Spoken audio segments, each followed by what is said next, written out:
अरे यार, आप लोगों की एक बात ना बहुत ज़्यादा गलत है भाई। कभी भी ना आप लोग वीडियोस को पूरा देखते ही नहीं हो यार। हम लोग पता है कितनी मेहनत से आप लोगों के लिए वीडियोस लेकर आते हैं, कितना ढूंढते हैं हम कंटेंट को।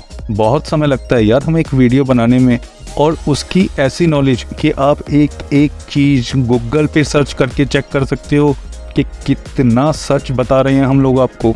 हमारे चैनल को सब्सक्राइब भी कर लिया करो ताकि आपको हमारी वीडियोस के नोटिफिकेशंस आते रहें। तो चलिए सारा गिला शिकवा छोड़ के शुरू करते हैं आज का टॉपिक, फेलियर का डर। जी हाँ, आज का टॉपिक फेलियर का डर। देखो, एक बात तो बिल्कुल सच है कि कोई भी इंसान अपनी लाइफ में कभी भी फेल नहीं होना चाहता, और दूसरी तरफ सच ये भी है कि जो कभी भी फेल नहीं हुआ ना, उसने कुछ भी सीखा ही नहीं है अपनी ज़िंदगी में, या ये कह लो कि उसके अंदर कभी जीतने की तमन्ना ही नहीं जागी। याद रखो, अगर जीतना चाहते हो तो फेलियर का मुकाबला करना सीखो। कभी भी हिम्मत मत हारो यार। हमेशा याद रखना, वो एक कोट है ना कि कभी कभी गुच्छे की आखिरी चाबी से ही ताला खुल जाता है। चलो देर नहीं करते, हम आज समझते हैं कि फेलियर के डर को कैसे जीते। सबसे पहले ना पहचानो फेलियर का रीज़न क्या था। उस रीज़न को ना ढूंढने की कोशिश करो। जो फेलियर का आपका डर था, उसका कारण क्या था, उसे पहचानने की कोशिश करो और कहीं नोट डाउन करके लिख लो। अपने लिए ना एक रियलिस्टिक गोल सेट करो और उन्हें छोटे छोटे पार्ट में डिवाइड कर दो जो कि आसानी से अचीव हो जाएं। जैसे हम फर्स्ट फ्लोर पे जाने के लिए सीधा फर्स्ट फ्लोर पे जंप नहीं लगाते, छोटे छोटे स्टेप्स लेकर ऊपर की तरफ जाते हैं। हमेशा कैलकुलेटेड रिस्क लो यार, मतलब उतना रिस्क लो जितना छोटा झटका आप आसानी से झेल जाओ। एकदम से बड़े झटके मत लो यार। और फ्यूचर की ना टेंशन ही लेनी छोड़ दो। हमेशा जो प्रेजेंट मोमेंट है उस पर ध्यान दो।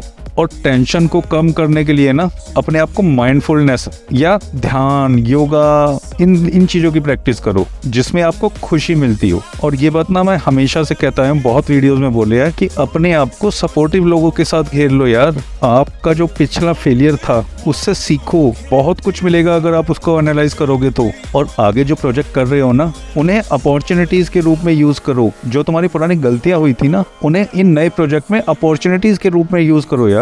और अपना सेल्फ कॉन्फिडेंस को बढ़ाने के लिए और पॉजिटिव कंफर्मेशन को समझने के लिए अपने आप से बात करो यार। सेल्फ टॉक का यूज करो यार। तुम 100 लोगों को सलाह देते हो, फ्री में एडवाइस देते हो 100 लोगों को। आप लोग कम से कम खुद से बात कर कर खुद को तो एडवाइस दो, और आपसे बेहतर एडवाइस आपको कोई भी नहीं दे सकता। और जो तुम्हारे फेलियर थे ना, उन्हें एक नाम दे दो, कोई भी ऐसा नाम जो तुम्हें पसंद नहीं, जो तुम्हारे अंदर एक आग लगाता है। और उस नाम को यूज करते हुए अपने उस फेलियर से और सुधारो और उसे अपॉर्चुनिटीज में बदल दो। और यार देखो, दूसरों से अपनी तुलना करनी बंद कर दो भाई, क्योंकि जो गुण तुम में है ना, वो किसी और में नहीं है। और ये जरूरी नहीं है कि जो किसी और में कोई गुण है तो वो तुम्हारे अंदर भी हो। तो समझो इन चीजों को। और कोई भी आप काम कर रहे हो और आपको 1% भी लग रहा है कि ये कहीं ना कहीं फेल हो सकता है, तो ना कुछ पॉसिबिलिटीज को बड़े ध्यान से देखो और वक्त रहते ना सुधार कर लो। चीजें बिल्कुल क्लियर हो जाएंगी। क्योंकि हमारी गलती पता क्या होती है, हमने कोई काम कर दिया, करके हम आगे चले जाते हैं, कभी भी उस पर ध्यान ही नहीं देते या